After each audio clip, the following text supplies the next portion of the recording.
Well, welcome everyone. It's so good to see you. Thank you for joining us for another episode of Spilling the Tea. And today we have our amazing and wonderful campaign director, Tiffany Flowers. Hello, hello, hello. Pew, pew, pew, pew, pew, pew, pew. And we also have the amazing Chris Love, who's like this close to being an actual superhero. Welcome. Oh, girl, you do too much, but keep doing it. And we're going to start off talking about what the streets is saying. Streets is talking. Always. What are you talking about? Well, I'm going to start off with giving a little bit of love to Sha'Carri. I keep saying it wrong. Sha'Carri. Sha'Carri is an amazing individual, has tremendous talent. She is so young, and she's being faced with so many challenges, but she's also grieving. She's achieving all these things in the midst of some really personal turmoil, which she's having to do on the world stage. And I believe, when you are grieving and when you are, emotionally at your limit, sometimes even encouragement, even words of support can sound like a challenge, can sound like criticism or judgment. And we have to be mindful that this baby is only 21. She's got a lot of growing to do. And I think we need to give her that grace in order to do that. Last week, we talked about Lizzo, and we talked about how anything that Black women do that doesn't fit the mold of what people think we should be doing ends up being very negative towards us. And I would really hate for us to do the same thing with Sha'Carri. I know we would wish that she would behave differently, but I remember being 21 and I was a hot ass mess and my mouth was, reckless as well. I think we've all been through that. And we need to give this child the room to grow and learn from whatever it is she's going through right now. What do y'all think? I'll go first and say I love you and I love Sha'Carri, and I'm only going to push back on that a little bit because I don't wish her to do anything differently. What I wish for her to do is heal. What I wish for her to do is have space. What I wish for her to do is have some good counsel and loving aunties and, folks in her life that are encouraging her to focus on herself. She doesn't owe me anything. She doesn't owe this country anything. And she owes herself to put herself on the trajectory for a healthy, happy future.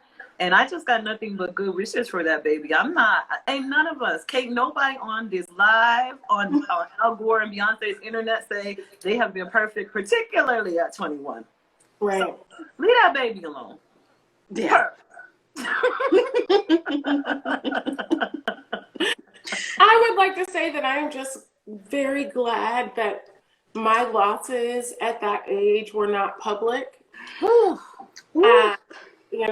think, I don't want to date myself here, but I am in the 40 plus club on the plus side of the plus.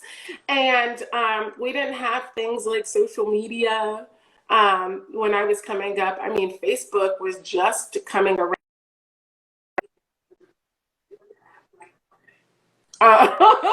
So I can imagine, I see all of I call it the diaspora wars because Jamaican folks were really excited. Oh, is it me that's, am I okay? I see everybody is spinning here. Well, I see you're frozen. I can hear you. Okay, Tiffany came back. Okay, we're back. Okay. Am I back? Okay, great. All right.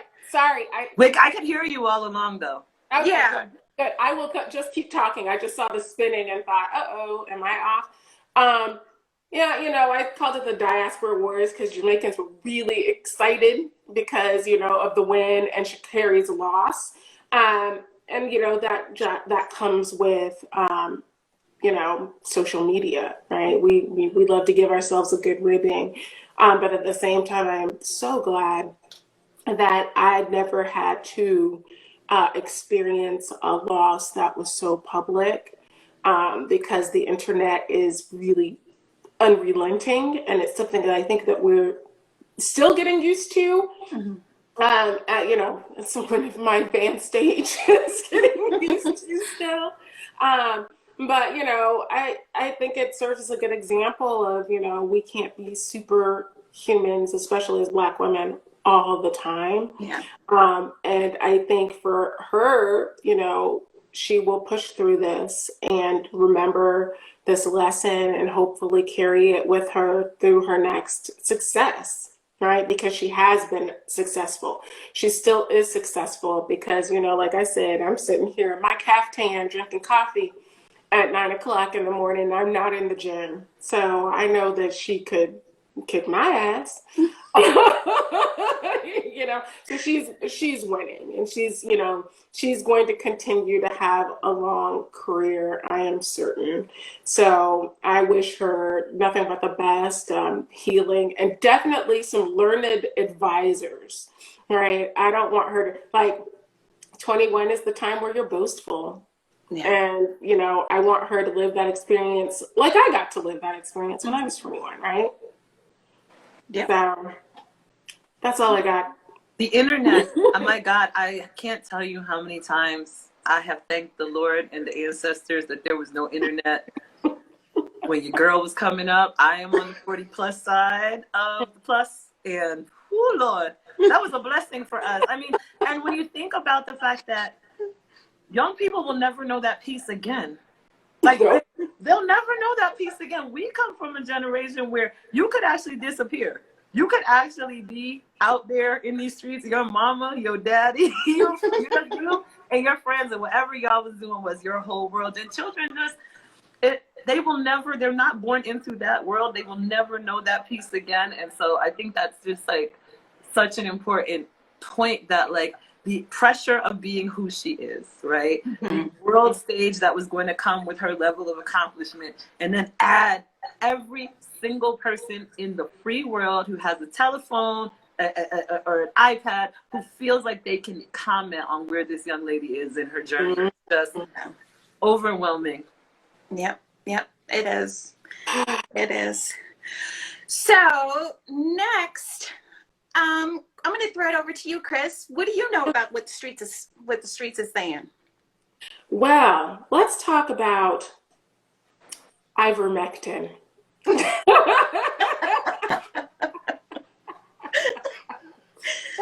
really talk about this. And we had some discussion last week about the importance of getting vaccinated, and I think I'm going to get something off my chest about somebody else later on who's, you know, some anti-vax propaganda.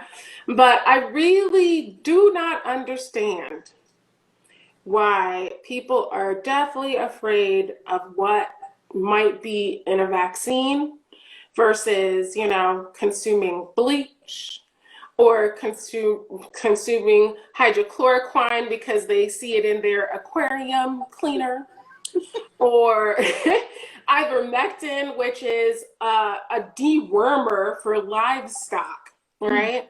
Mm-hmm. And you know, I've heard horses and sheep and cows. Oh my, right? Oh no, we lost Tiffany. We lost Tiff. Come back, Tiff. Oh wait. Let's see. We might have got her back. Okay. Horses and cows and sheep. Oh my, right? You didn't miss nothing, Tiff. We got you. And you know,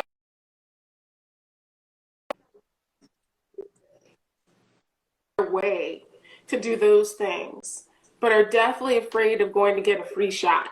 Yeah. That ain't killed nobody. Right? And so we have a survivalist store. I live in the Cut, okay, in Arizona. I live in Chandler, which is, oh no, we lost her again. We lost her again, and you're frozen, but I can hear you. Oh yeah, you're frozen. I'm frozen. Oh no. You can still hear me though, right, Sassy? Yeah, I can hear you, and now I can see you. I can see you now. All right, let's see.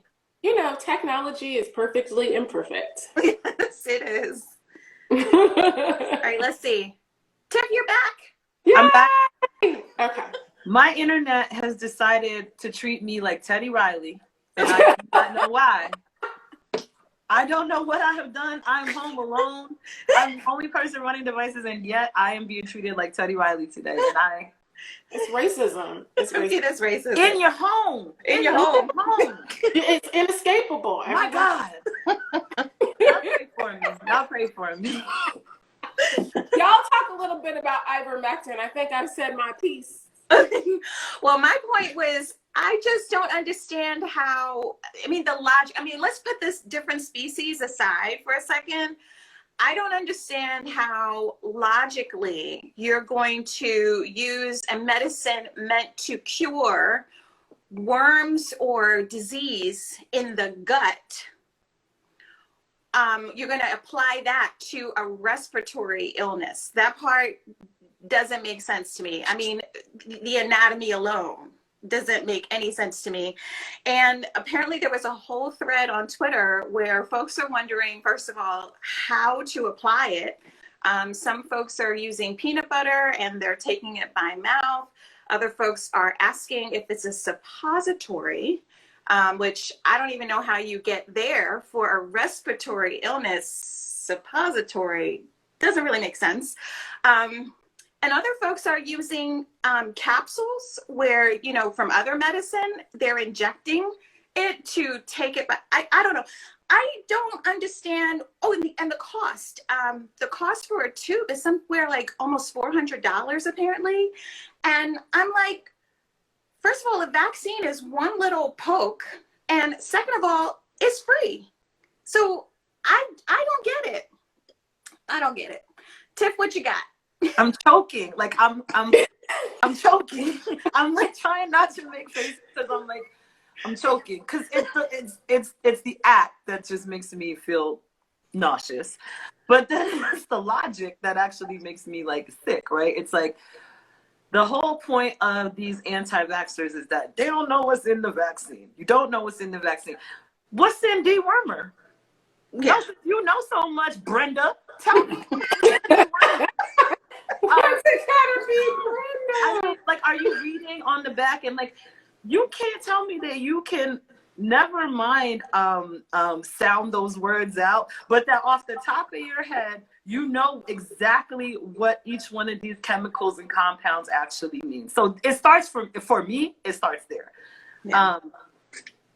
Two, let me just say, for anyone watching, listening, falling under the sight and sound of our voices, I am vaccinated. I feel fine. I took my first shot in March. I took my second shot in April. And you know what that means? I get to go see my mom and daddy and not worry. I got to have my nieces over my house for the first time in over a year. And so I implore you, if you think that anything about that sounds right, hit me up. My DMs are open. Hi, Denise. My DMs are open, and I would love to talk to you. It's just, it's not, the rationale is not well. Mm-hmm. The idea that, and I've read too, you guys don't understand. Some people take, people that live in rural areas take sometimes these medications to avoid going into town or traveling.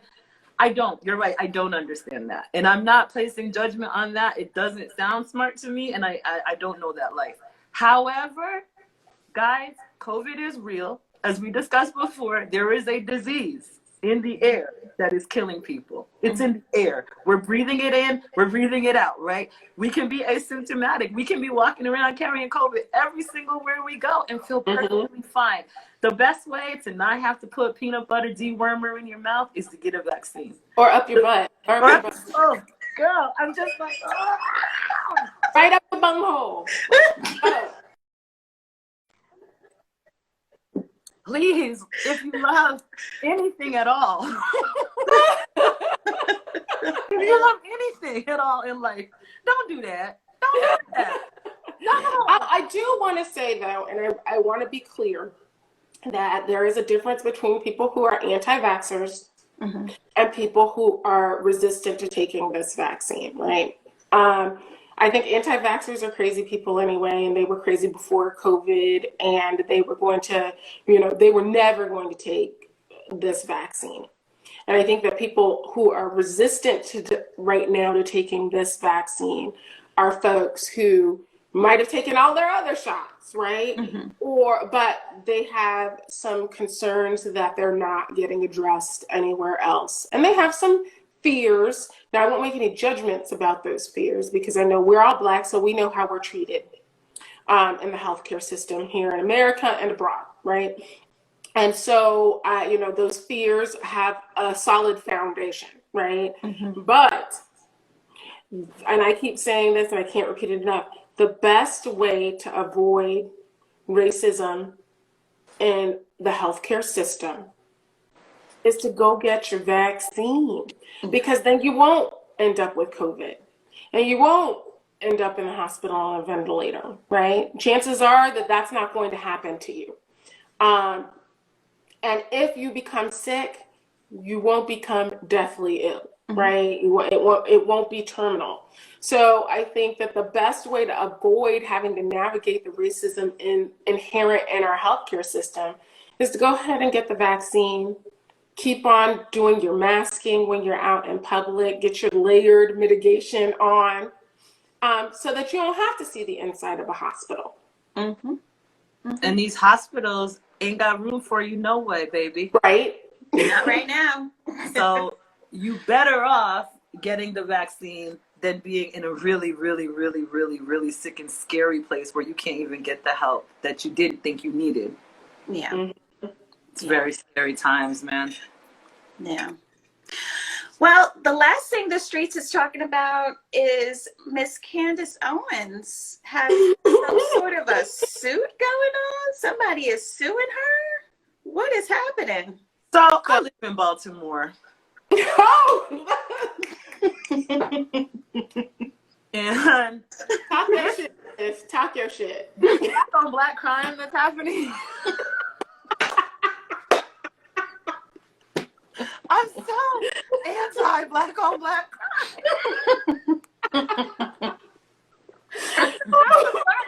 Not the black girls fighting. So this Kim Klacik? Kim Klacik, Kim which is also just sounds like so contrived. But anyways, she's our good sis too, but not good. She's our sis on the other side, right? She's our sis. We don't have to claim her. In the sunken place. And she can't get out. And she wanted Elijah Cummings' seat. And so she was backed by the GOP and Donald Trump. And she was going to be, the anti-black who was going to get control back and make it clean and make America great in our great city. No, you weren't. One. Two, nobody was feeling her. Like, again, I was here. There were no signs. There was no groundswell of support. Like, all of that was for TV, literally. Mm-hmm. And as I understand this story, Candace went on a Candace rant. It's like 40 minutes of her talking her shit, which is actual shit. Yeah. She said a whole bunch of ugly things about Miss Kim. And something about her being a stripper or bringing strippers to a club. And He was a stripper, apparently, according to Candace. Don't sue me, Kim. yeah, Kim, I'm the whole time, Kim. Watch my fingers. I got my quotation fingers up because I don't got smoke for you, and you don't want smoke with me. So Candace said these things, and then like to cover her ass, I think at the end or somewhere, and she said she's not an investigative reporter and can't verify these things, but she's putting these things out in the world. And Kim said she wants $20 million for it. Mm. Now I don't think if Candace had $20 million, her hair would look like that. I was gonna say. I'm gonna start there. We keep it real. It's a safe space, right? Frontline family. Like, for $20 million, them seedy little edges and just the whole setup would not look like that. $20 million probably could buy her a black girlfriend that could maybe pull her back over into the light. So whatever happens with this black on black crime, maybe Diamond and Silk get involved. Maybe Omarosa. What's their other girl? You know, I don't know, but it's really foolish, and they're both, in my opinion, nothing more than tools of the GOP, and not very well paid or articulated tools of the GOP. And they're not winning over Black people. If that was the alleged goal, they're doing the literal opposite. Yeah, agreed. That's the real Black on Black crime.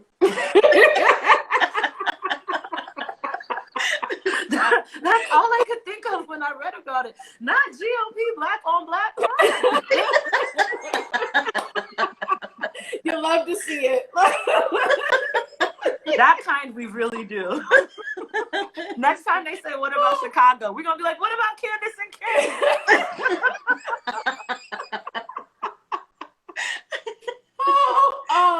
I mean, I just, you know, bless their hearts. You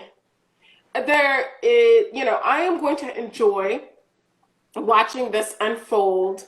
I think that she also claimed, allegedly, that Kimberly's husband was the strip club owner or a pimp or something, allegedly. And she's the madam. Right. Yes. And here's my thing. I was like, I thought about this when I was looking at it last night, and I was like, this is layered, because there is this whole thing with these two Black conservative tools, you know, duking it out in public or whatever. But then there's this whole insinuation that, you know, sex work is not work, and you know, being a stripper is somehow defamatory. And so I was like, yeah, I know she claims she lost a book deal. Were you going to buy her book? Anybody going to buy Kim's book? Right. She's claiming that she had, you know, lost some opportunities or whatever, and okay, I understand that, but I just don't like the insinuation that, you know, being a stripper is somehow defamatory automatically. And I, you know, at my 40 plus on the plus side range, I wish somebody would tell me that I look like I could be a stripper at this point. Let me just say, if I had core strength and coordination, y'all would not know me, okay? I want to be clear. You would not know me, because I would be doing that kind of work, because it looks fun. Those girls are, if you've never been to the strip club is lit. The girls are so fun. They're so athletic. It's such a good time. I mean, I could go on and on. Listen, I wish the sisters were sitting up high enough that somebody would want to see them. At this point in my life, you know, my husband, he doesn't count. But Chris, don't count yourself out. There's a market for that. There's a market for that. It is true. But I'm also, you know, too lazy to do any of the other things that come along. You're not finna be on that demon time, OnlyFans. No. I go to bed at 9:30 these days. I don't think that's demon time.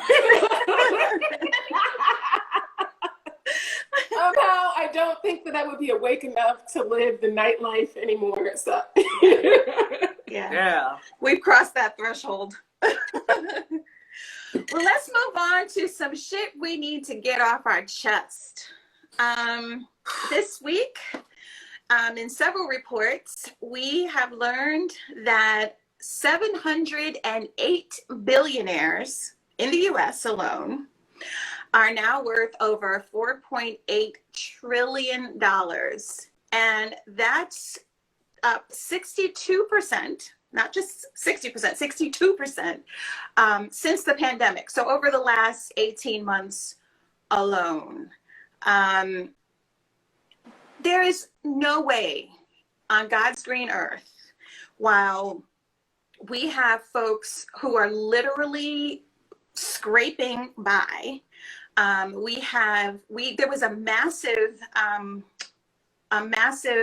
action taken by Cori Bush and some of the squad in WFP a couple weeks ago in order to extend the eviction moratorium, because we risk having, I think it was was it at the end of July? We risked having over, I don't know how many families thrown out onto the streets. And we still have people who are being forcibly evicted. But you have billionaires, you know, who are up in this economy. That's unimaginable. It truly is unimaginable. But is it because they're making money off the pandemic, right? Well, well, like Target. Bigly. Like Target and Amazon. For me, I have morbidities which cause me to lock myself and my kids up in the house because I am literally afraid of catching COVID. And Target, Amazon have made my life really easy. You know, Instagram too. Instagram and Instacart. All that Yeah, you know, they've all, you know, made it really easy for me to keep my family safe and us to get the things we need and some things we don't really need, but we're not going to talk about that. Comfort, baby. However you can. Right. So, you know, they're up because they've been able to capitalize on this moment, right? That all being said, when you look at the other end of the spectrum, which is minimum wage, when the minimum wage was enacted, the intent was for people to make the minimum amount of money to afford to pay their basic bills. So housing, food, utilities, right? There's another graphic this week, which came out actually on the Frontline Facebook page. Is a very interesting discussion talking about what your hourly wage needs to be per state in order to afford just a 2-bedroom apartment. We're not even talking about utilities, just a 2-bedroom apartment. And I think California came in at the highest, which was $39 an hour. And South Carolina, or the Carolinas both, came in on the low end of $18 an hour. There are some people who won't even pay people, you know, $10 an hour. Minimum wage. And, you know, the discussion was, well, if we pay people that amount of money, they'd be making what, you know, football players are making, like firefighters and nurses would be making that amount of money. And I just think there's a big disconnect between the actual work and actual being able to afford to live. One of the things I've learned in my journey here on the front line is that, and I didn't really understand it this way before, but I've learned that when you remove people's barriers to work and people's barriers to being able to just live, it causes, you know, it releases all that tension and makes you actually want to get out and do more. When you're able to remove someone's barriers to, you know, getting access to the things they need, their basic needs, it actually makes them want to work harder because they're able to focus on the actual work and not on the things that are keeping them away from work. A few weeks ago, I was watching an interview during the whole thing where, you know, the claim was people didn't want to come back to work. Well, they didn't want to come back to shitty jobs and shitty pay. And a restaurateur made a very interesting statement. He said, you know, people need to really reassess the benefits they're offering their employees. And he used the example of dishwashers he hires. He says, you know, every other person I know that owns a restaurant, they can't keep dishwashers. The dishwasher folks, they don't show up to work, or they don't do a good job. And he says, what I found is if I'm willing to pay, you know, he says, when I offer someone who's going to be a dishwasher employment, I show them a real path to success here in my restaurant. And I start them out at $19 an hour. He goes, no one else is paying $19 an hour to folks washing dishes. He goes, but you know what that does? When I'm paying a dishwasher $19 an hour, they show up on time. They're willing to do overtime. They are here and focused when they're doing the work. And he goes, and I don't have any broken dishes and glasses. I don't have to replace broken dishes and glasses because they know that I respect the job that they're doing for me and I'm willing to pay for it. And they know that they don't have to be stuck in a dead end position. There is growth potential for them. There is an investment that I'm willing to make in them, so they're investing their time in my business. And I really think we need to reevaluate that, you know, as a country, reevaluate the work that we're asking people to do, and show them that we're willing to make that investment in them personally, so that the return is they will make the investment in the work that they're being asked to do. So what do y'all think?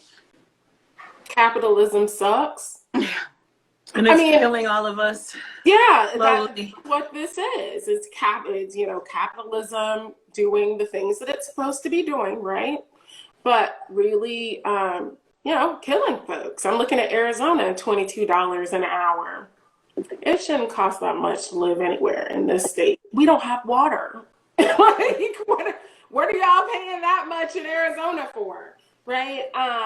But this is, you know, capitalism run amok. I mean, during the pandemic, people were getting rich off of the pandemic, including some of the people that are in our legislatures and our Congress, right? Fundamentally unfair, but nobody's doing anything about it, right? They just talk about it, but nobody's actually done anything about it.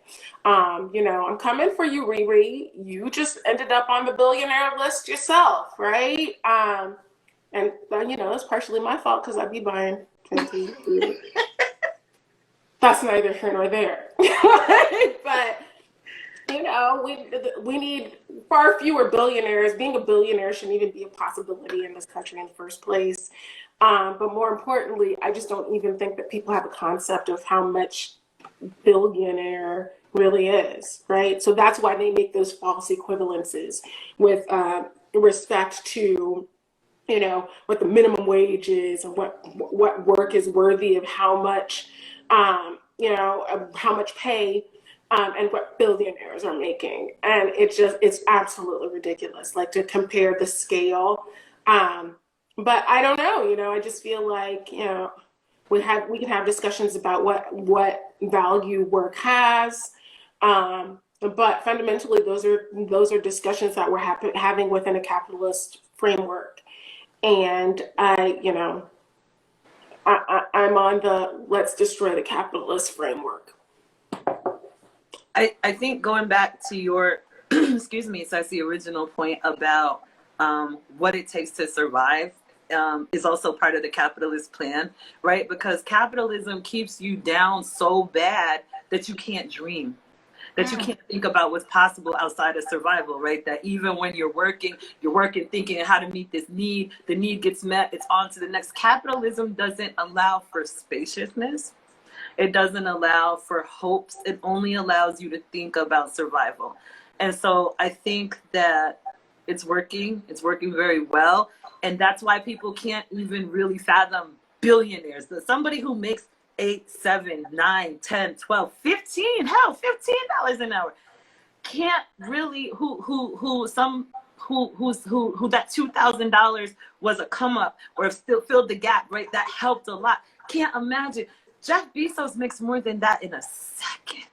Mm-hmm. When you blinked your eyes 4 times, he made hundreds of thousands. As we're having this conversation, those people that you mentioned made thousands, not tens of thousands, hundreds of thousands of dollars for being alive off the very backs of the people who don't know how they're going to buy toilet paper and baby food tonight, right? We live in such an oppressive and sad system. And it's one of the things that I feel proud about that we do on the front line is really try to take this cabal, all of this nastiness that we've been trying to be, this bale of hay that they try to sell us, and make people understand, another world is possible. And we really can do it together. And if we all really do start believing more in ourselves and that we have a lot of what we need already, we can actually overcome the empire. I really do believe that. And I don't mean to sound hippy-dippy when I say it. I just think that the biggest anti-organizing tool that capital has is fear. And people are so afraid. If I don't do this, if I don't have that, if this happens and that happens, right? And the cascading fear keeps people from moving, keeps people from action, keeps people from speaking out, keeps people from fighting. And so Hey, Sandra. And so I think what needs to happen, right, is that more conversations like this happen where we're talking about there's no reason why any one of them should be a billionaire. Never mind 704 of them. Mm. You know, and what is it that we have to do to make it impossible? Because you know what, Chris? You should be able to buy Fenty. You should be able to live for your full life. And you shouldn't feel like you're contributing to a billionaire oppressing more people, right? But everything we have, from our phones to buying a home, contributes to the system. So then how do we begin to break down the system? It's so frustrating. And it's so sad. And you know what? It's hurting all of us. Yeah. Whether we're benefiting a little bit, we're not so down bad, it's hurting all of us, and it's keeping us from living our full human ass good enough to be here. You're good enough to be here and live well just because you were born. And it's sad. It just breaks my heart all the time. Yeah. Yeah. I'm sorry. I didn't mean to bring it all down, but I mean, That was a word. No, It was a word. It was a word. I'm letting it soak in. It's washing over me. It's soaking in. because that's what I want for the world. I want us all to feel good enough and happy enough because we were born. Because that's our birthright. Because we're here. Yeah. And that's all. Not because we're here with a Porsche. Not because we're here with a big house. Not because we're here with a Harvard degree. No. Because two people laid down and made you. And brought you into creation. And pulled you down into creation. And that's good enough. Mm-hmm. Yeah. You know? Yeah. Now I'm awake. Chris, what you got to get off your chest? Oh, Busta Rhymes. Busta, what it is right now. What it is right now. Oh, Busta Bus. On the COVID misinformation train, he had a concert this weekend, or was it this past weekend? And he got up and made some diatribe about masks and how we shouldn't be wearing masks. And I'm trying to pull up the article real quickly to find out exactly what he said about masks. But he basically said, F your mask. Stop trying to take our civil liberties away. Busta Rhymes has been a problem for a very long time anyway. He's of the, he's a 5%er, isn't he? He's of the Hotep persuasion, and so people love to put him on their top MC lists and all that kind of good stuff. And yeah, maybe like in the 90s. But we don't need another rapper, entertainer, celebrity, what have you, jumping on these goofy ass anti-vax, anti-mask, you're taking away our freedoms train. We don't need it. And it's embarrassing to see Black people doing this shit. I'm sorry. It's embarrassing. And so I am on the hashtag cancel Busta Rhymes train and all of these other fools. I mean, the audacity. Yeah. I've been wanting to see the death of the entertainment industrial complex since the beginning. To be honest, like, first of all, it started with the way they were showing out in our faces when all of us had to go into lockdown and they were going to these goddamn island retreats. And what was his name? David, one of those big producers, he put his yacht on Instagram, how he was gonna hold out for the pandemic, and they ran his ass off the internet. So it started with that. And then it was just disappointment after disappointment about how people were handling the pandemic and how they wanted you to feel sorry for them in these like outrageous outfittings. And then came the misinformation, right? And the anti-masking. And this was in addition to all the people's fall from grace during the Trump administration, all the people that you saw just come out of the woodwork with the MAGA stuff. So these entertainers can pack it up for me. I'll stick to my Spotify playlist. I got enough movies on Netflix. Just go your own way and leave us alone. Seriously, like it's so disappointing. It's so disappointing to see the rappers and the people that we know, younger people, have influence over younger people to do this. And I'm tired. I'm so tired of it. Busta, you really, really played yourself with this one. Go ahead. You don't even need to be out. You don't even go here anymore, Busta. Hello, fellow children. Would you like to get coronavirus? You look like a narc. Oh my God. Very disappointing. My whole childhood is just, my young adulthood. That's like, Q-Tip hasn't let me down. Like, Q-Tip has not let me down. Q-Tip didn't let me down, but although he's done some questionable, that whole Nicole Kidman era.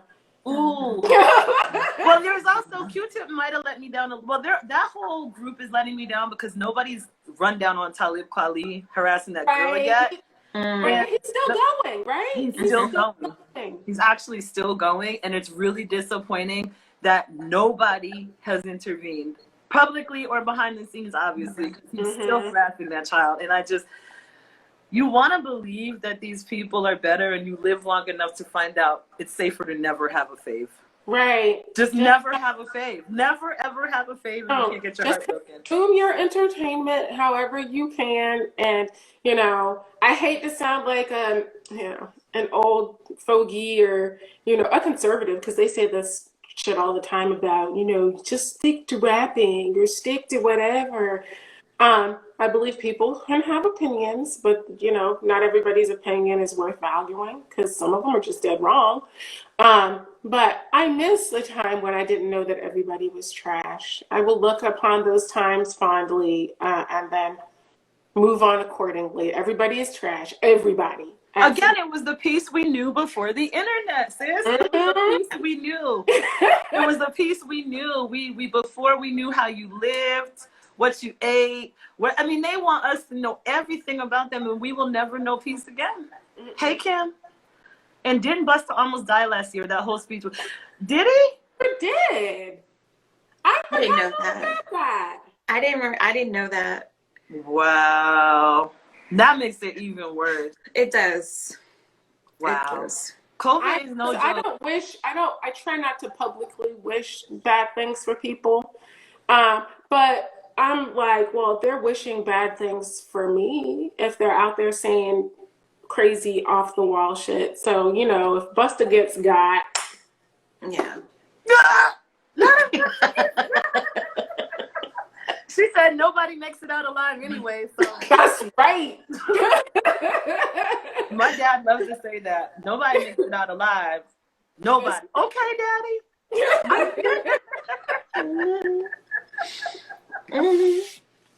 He's on the list of people I will not mourn. Let's just... Yeah. It's the delivery for me.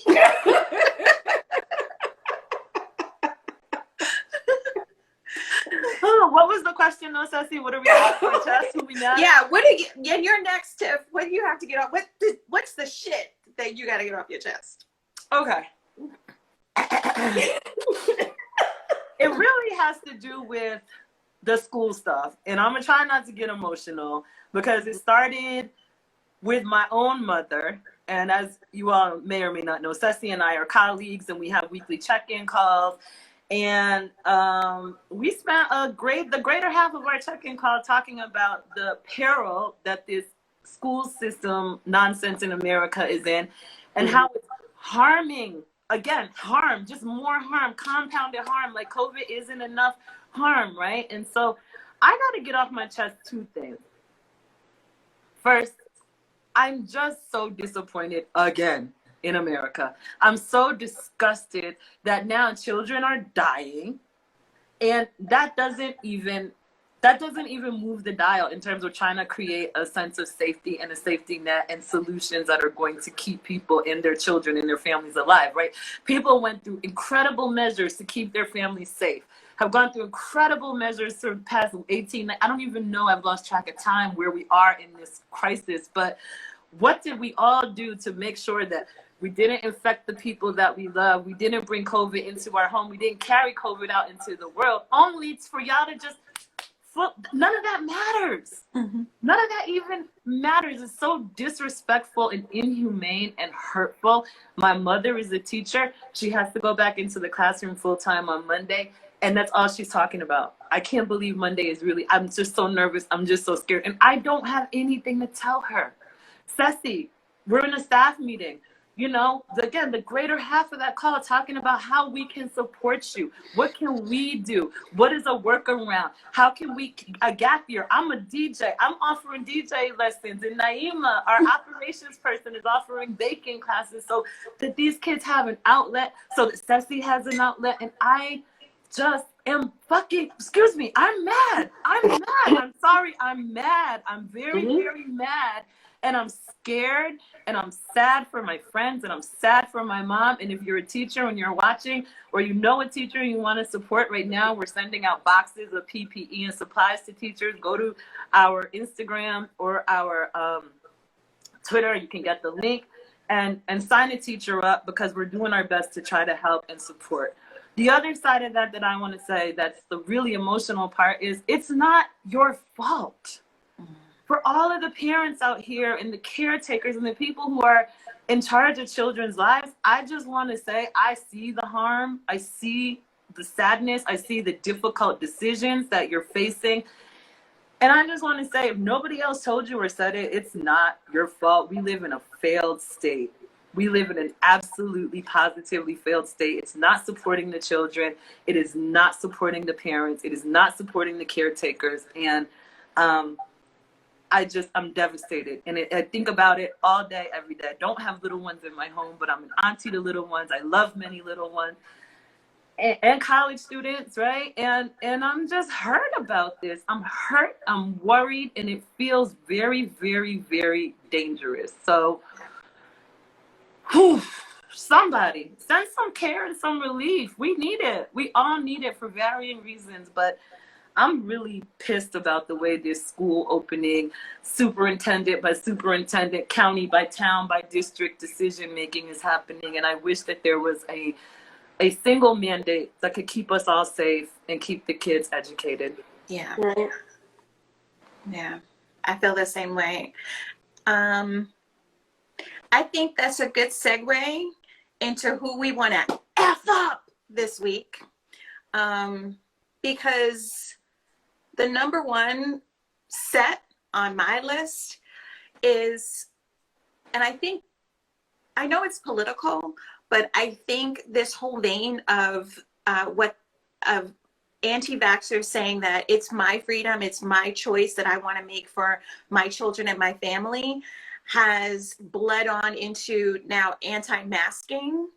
And this whole idea that conservatives want to own the libs by not vaxxing, not masking, not upholding their end of the social contract, which we all agree to. We all agree that in society we need to behave a certain way in order to keep ourselves and each other safe and respect, the rules. And these folks and their selfishness has put us all, not just parents, everyone at risk. So now, when people thought the pandemic was over, and May and June, along with stopping unemployment insurance, they are no longer forgiving sick days. So all these teachers, like last week, I ended up with a total of 8. Between August 13th to the 21st, I ended up with 8 notices or emails sent to me that there was a COVID exposure in my kids' classes. And on Monday, my oldest bestie went to school. They are at a different school. And they had a half day, so she came home and she's like, Mom, I have 6 teachers, 3 teachers were out. Half the teachers were out, and they're out because they're exposed. Mm-hmm. Or not just exposed, they caught COVID.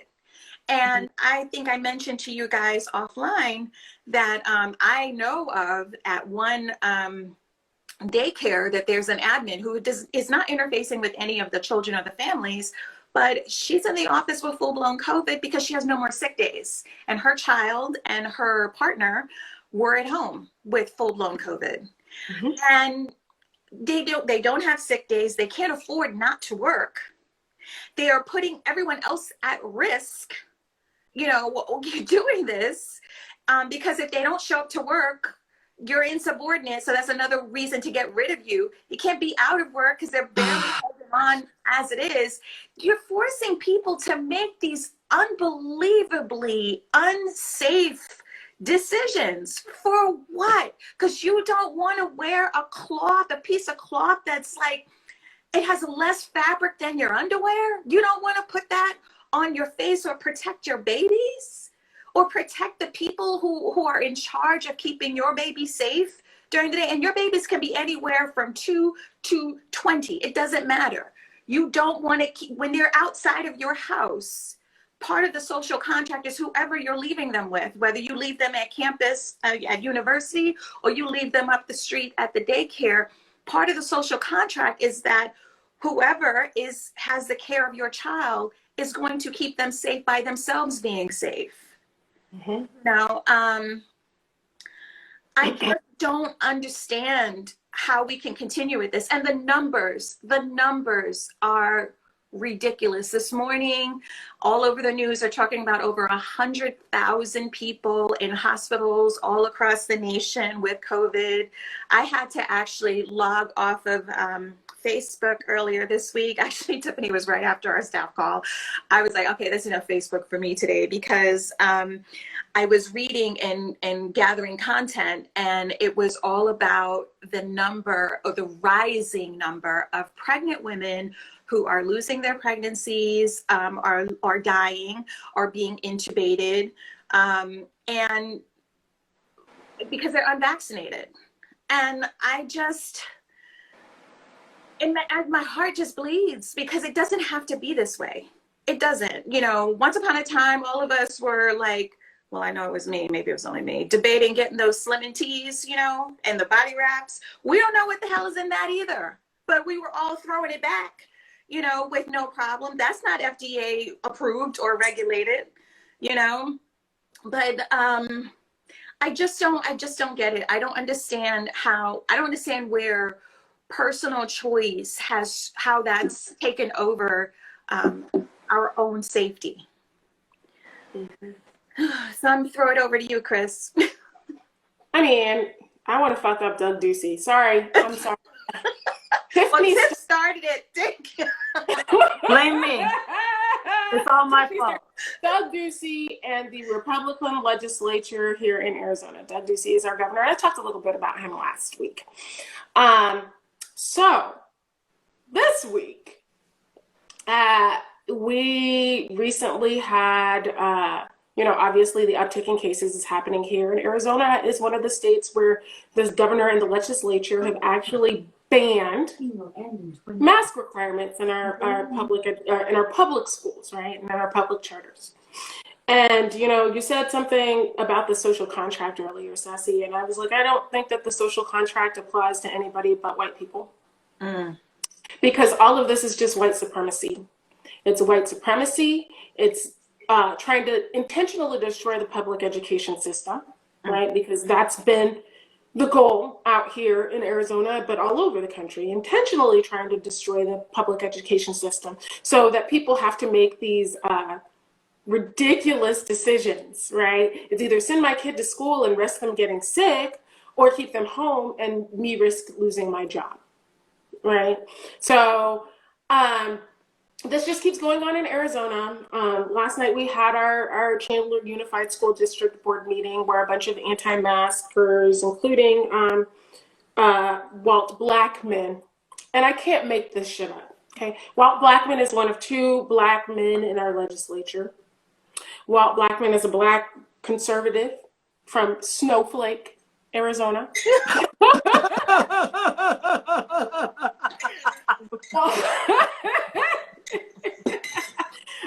He is our Uncle Ruckus in real life. Okay, Aaron Magruder, wherever you are. I was not ready for Snowflake. Snowflake, Arizona, and he's married to a lovely white woman named Christy who got mad at my sister for referring to her husband as black man. And she was like, "How dare you call him a black man?" She was like, "Wait, his last name is Blackman, and so is yours." But I digress. Walt Blackman came all the way from Snowflake, Arizona, to come and sit in our Chandler Unified School District meeting yesterday, and got up and had some comment and was flapping his lips about, this is parental choice, and we're not going to go into your homes, and blah, blah, blah. And I was like, go into your homes? We're talking about masking requirements in public buildings. Nobody's telling you what you can or cannot do in your home, right? So there's a fundamental misunderstanding or, an intentional mischaracterization of what the issue is. But here in Arizona, it's all about parental choice, parent choice, parent choice, parent choice, parent choice. And that's bullshit because parents don't know jack. I got a whole bunch of kids. I don't know what I'm doing half the time. More than half the time, right? You're doing great, sweetie. I don't know what I'm doing. You're doing great, I send them sweetie. to school, right? I send them to school so that they can learn because I am not an educator. I don't know how to educate children. That's why I send them out of this house, or at least I used to, send them out of this house to get education by some people who are apparently experts in educating them, right? And when I do that, I cede some of my freedoms to send them out in public. And there's a school board and an administration that makes decisions for the public school. Now, if I don't like something, I can protest, right? I can lodge my protest about it. But I don't think that I have any choice in what anybody wears during the school day in a public space during a public health crisis. If they told me my child had to wear a gas mask, I'd be like, all right. Rules is rules. COVID. Right? So I think this parental choice is, it's misdirection because it's dumb. I'm sorry. Let me use a different choice because that is an ableist term. It's ignorant. But more importantly, it's the point. The cruelty of all of this is the point, right?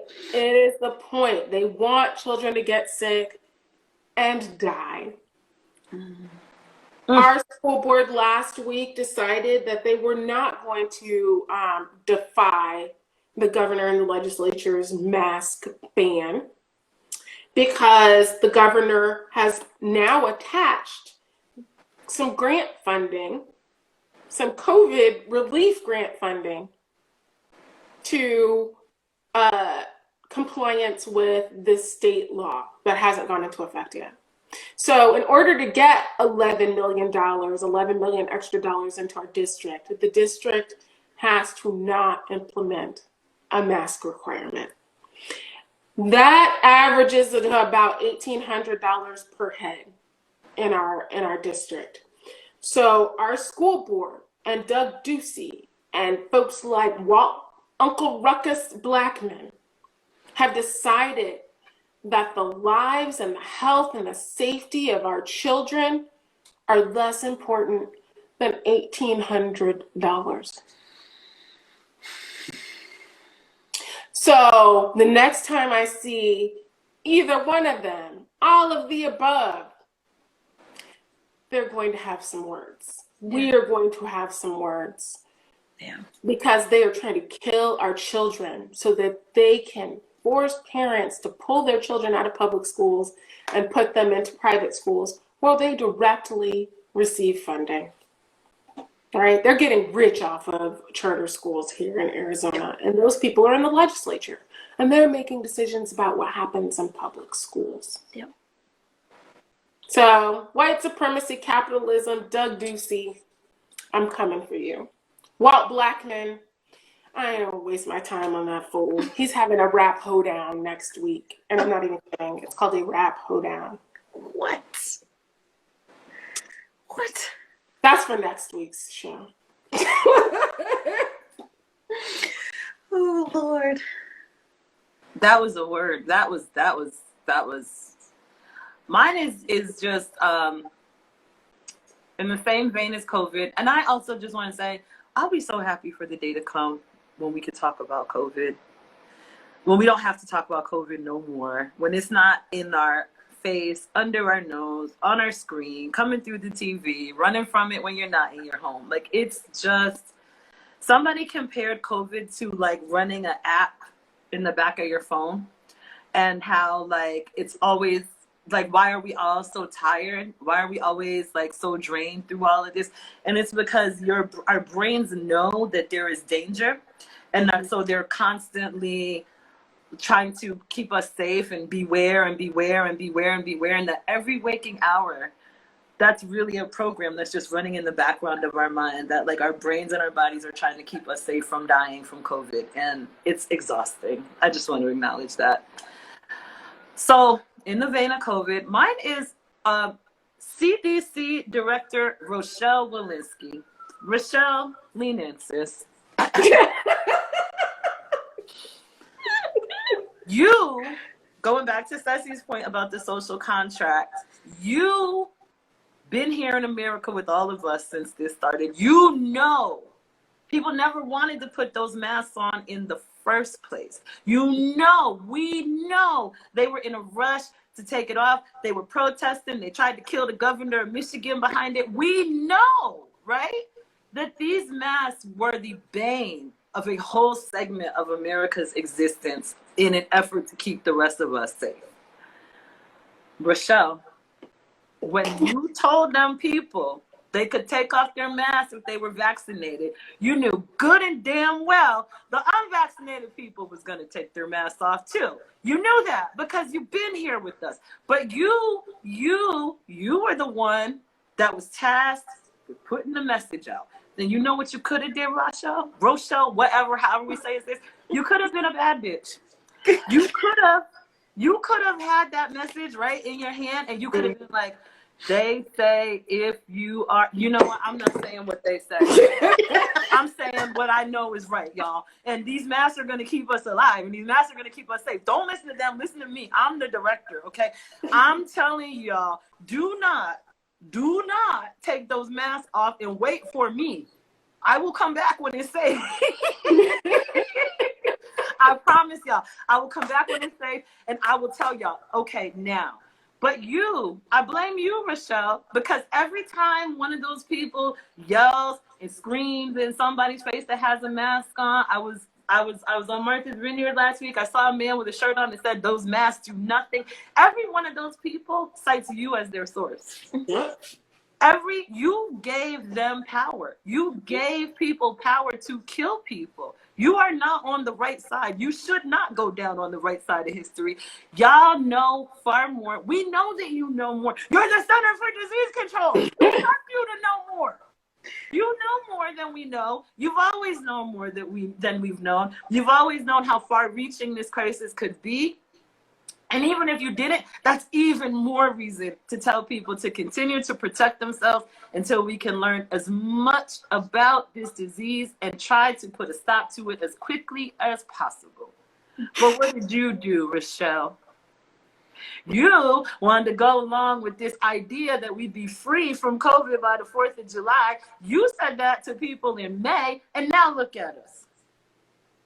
And so I'm going to blame Rochelle for not having no chill. You got no chill, sis. You got bad judgment. You got us in the words of my grandmama, a world of trouble now. Mm-hmm. And you could have just what was the harm? If I could ask Miss Rochelle one question, what would have been the harm of saying, yeah, they should, if they're vaccinated, they should still keep the mask on, or just don't say nothing? This was a silence is golden moment. Y'all wasn't really being super helpful in the lead up to that. So like, this was a moment for you to just be quiet. But you chose to go the other way. And now all those people get to say, well, the CDC said. And then we moved into this honor system of vaccination. And so the combination of those two things have 100,000 people in a bed in a hospital right now. Yep. All jokes aside, Rochelle, you are culpable. And I am with you. The end. I'm just glad that you said Rochelle. You said Rochelle, Rochelle. You might as well call her Rachel.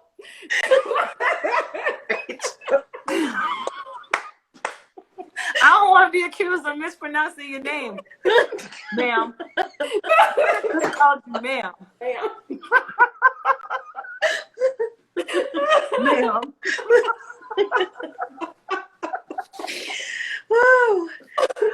I'm tired, y'all. Truth is, I'm tired. I'm just on you. Listen.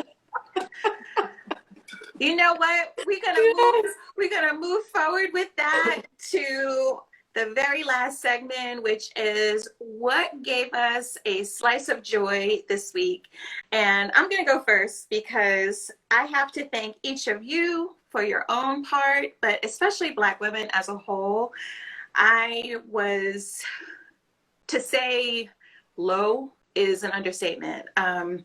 Over the weekend, I had a very rough weekend. I had several come to Jesus moments with myself. This whole school situation, I'm still not comfortable with it. But I will say that I tapped into my little network of Black women, and y'all, there's nothing like Black women. Y'all really come through. We build community with each other. We lift each other up. There's a level of nurturing within us that, I have not, what people don't know is we've never actually met each other in person, none of us. I've worked with Tiffany for almost a year and have not seen her beautiful face in person. And somehow the level of care and comfort and community and just, being who we are has really held me and sustained me this week. So my joy, my little slice of joy is just the love and care. And I want to uplift Black women as a whole. We really do come through for each other and create family and community literally out of thin air when we need to. So thank you for that. I'll pass it over to, who wants to go next? One of you go next. No, you go. Okay. Oh my God. Okay. No, you hang up. No, you hang up. No, you hang up. No, you hang up. No. I'm gonna go real quick. I'm a plus to Black women. I've been going through some things as well, and just some of them are on here right now in the audience, and so just much love to the all Black women massive. Y'all are just magic. And I'm grateful because some people know, some people don't. I am a breast cancer survivor. When I was 37, I was diagnosed with breast cancer. I had a mastectomy and reconstructive surgery and all of the things right after I got married. But I am 5.5 years in remission. I just took a mammogram a couple of weeks ago. I got all the results back. Everything is negative, which is very positive for me. And I only have to get a mammogram once a year now. So, yeah.